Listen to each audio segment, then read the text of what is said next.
अभ्यास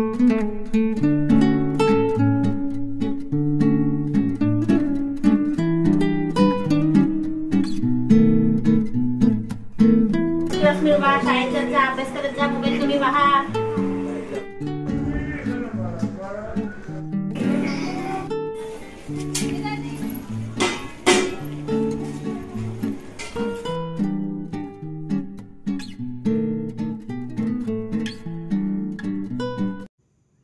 जीवनामध्ये आपल्याला जेव्हा सगळं संपलं असं वाटेल, आपण थकलो असं वाटेल, आता काहीही उरलं नाही असं वाटेल, अगदी त्याच क्षणापासून आपल्या नवीन आयुष्याला सुरुवात होत असते.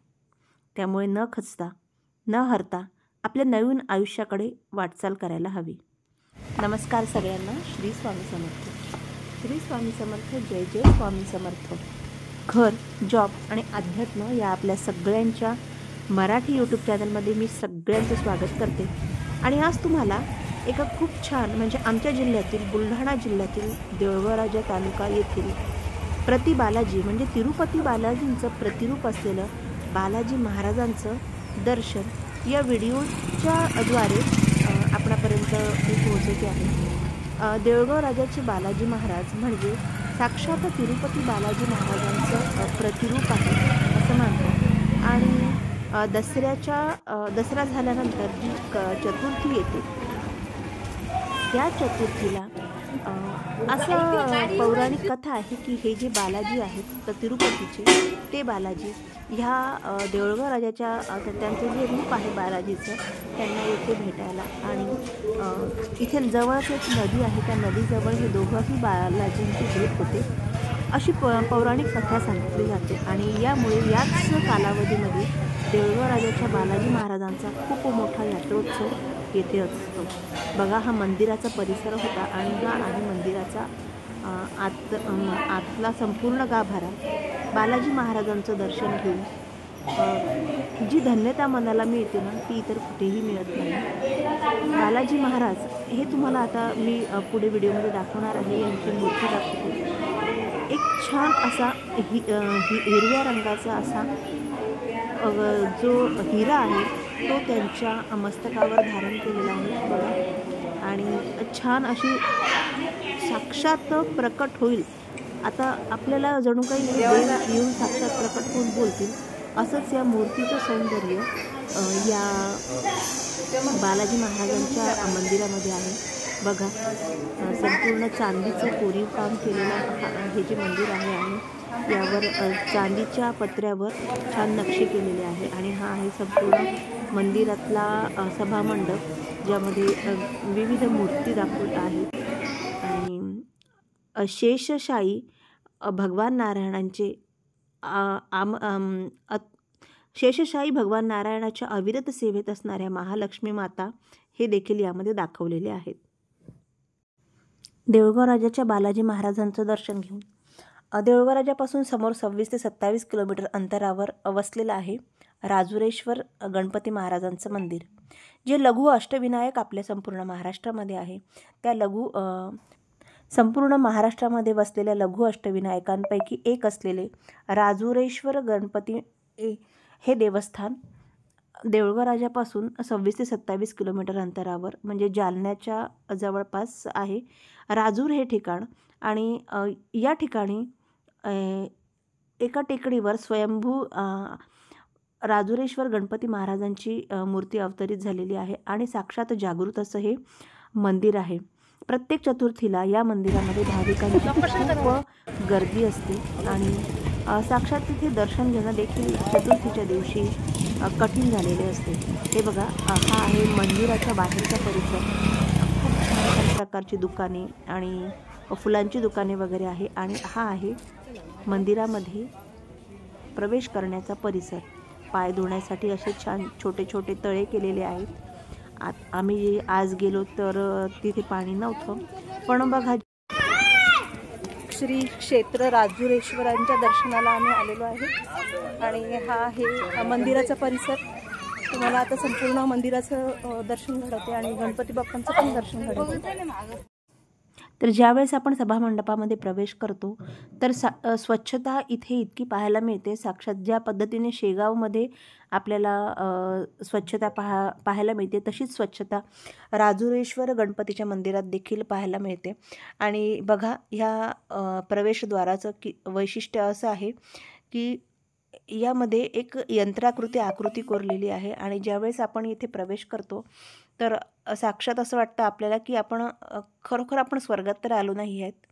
कारण हे उंच टेकड्यावर म्हणजे जमिनीपासून बऱ्यापैकी उंच भागावर हे मंदिर आहे आणि त्यामुळे जेव्हा आपण मंदिर परिसरामध्ये येतो तर आपल्याला छान निळभोर आकाश दिसतं आणि असं वाटतं हे स्वर्गातलंच कुठलं तरी मंदिर आहे. मंदिर हे अतिशय छान आणि संगमरवरी दगडामध्ये कोरलेलं आहे आणि साक्षात नवसाला पावणारे हे राजुरेश्वर गणपती महाराज आहे.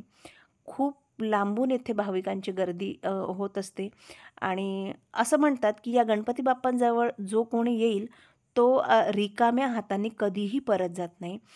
अगदी चमत्कारिक असे अनुभव या गणपती महाराजांचे म्हणजे राजुरेश्वर गणपती महाराजांचे अनुभव सगळ्यांना पाहायला मिळतात. मंदिराच्या आतमध्ये कॅमेरा नेणं अलाऊ नव्हतं, त्यामुळे तुम्हाला मंदिराचं गणपती बाप्पांची मूर्ती दाखवणं शक्य नाही.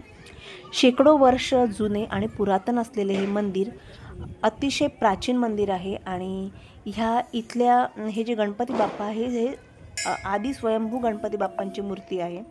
आणि मंदिराच्या ह्या सभोवतालच्या भागामध्ये बघा हे तुम्हाला दिसत आहे हे खूप पुरातन असं शिव मंदिर आहे. भगवान महादेवाची खूपच सुंदर आणि मनाला अगदी मोहून टाकणारी महादेवांची इथे महादेवांचं शिवलिंग आहे आणि हेमाडपंथी हे महादेवांचं मंदिर आहे. एकावर एक रचलेल्या दगडी खांबांनी रचलेल्या मंदिर दगडी खांबांपासून रचलेल्या दगडांनी हे मंदिर बनलेलं आहे. पहा किती छान आणि खूप पुरातन असं मंदिर आहे. आणि याच मंदिराच्या सभोवतालामध्ये अन्नपूर्णा, हनुमानजी यांची मूर्ती देखील ठेवलेल्या आहेत. गणपती बाप्पांचं दर्शन घेऊन जेव्हा आम्ही पायऱ्या उतरून खाली आलो तेव्हा तहान लागली होती आणि मग तिथेच एका ठिकाणी छान बदाम शेक घेतला, बदाम शेक पिला आणि आम्ही पुढच्या प्रवासाला निघालो. आम्ही एका ठिकाणी आम्हाला जायचं होतं, त्या ठिकाणी आपण व्हिडिओ काही नेऊ शकत नाही त्यामुळे इथेच व्हिडिओ थांबवते.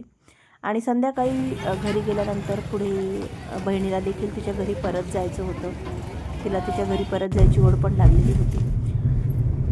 आता हा आहे आपला परतीचा प्रवास. परतीला निघालो आहे.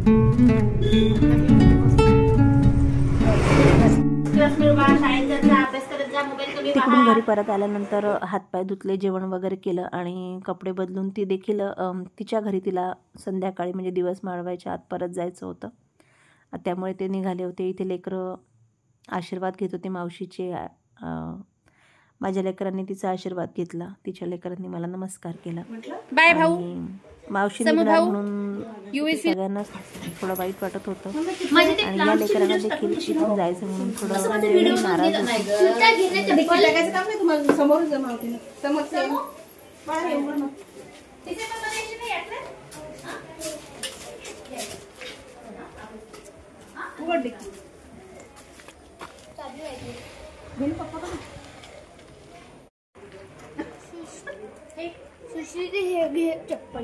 नको मला रे, होत नाही बेटा मला ती.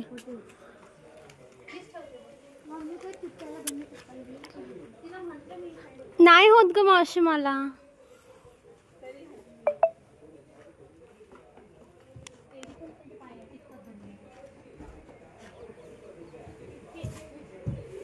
दिवाळीच्या सणाच्या निमित्ताने 2 दिवस का होईना बहिणीसोबत राहणं होतं. बाय. बहीण ही आपली एक जीवाभावाची अगदी जवळची मैत्रीण असते.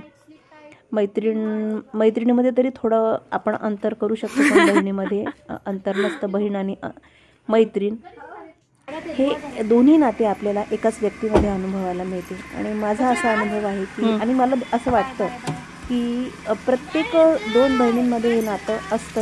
कारण ती देखील काही चष्मे सुख चांगले दुःख दिसतात. अनुभवत चष्मे असते. चांगले आपण दिसतात देखील म्हणून त्यांना तेच चष्मे दुःख दुखत सुख पाहिजे. अनुभवत असतो आता आणि शेवटी रशी त्यामुळे आली. एकमेकांना त्या चला, बाय. गोष्टी शेअर करण्यासाठी फोन करा पोचल्यावर. सुरक्षित जे स्थान असतात ते असते फोन कर बहिणीचे. ग. त्यामुळे चला, आपले बाय, हे जे बाय, नाते बाळा. असतात हे खूप छान आणि खूप टिकवणं म्हणजे आपल्याला शेवटपर्यंत साथ देणारे नाते असतात.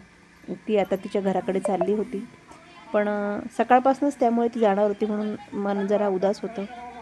पण शेवटी प्रत्येकाला आपापल्या कर्तव्यावर जावं लागत असतं. काही हे जे क्षण असतात हे थोड्याच वेळेचे असतात आणि ते आपले आनंदाने जगायचे आणि अनुभवायचे असतात. व्हिडिओचा इथे शेवट करते. पुन्हा भेटूया. श्री स्वामी समर्थ.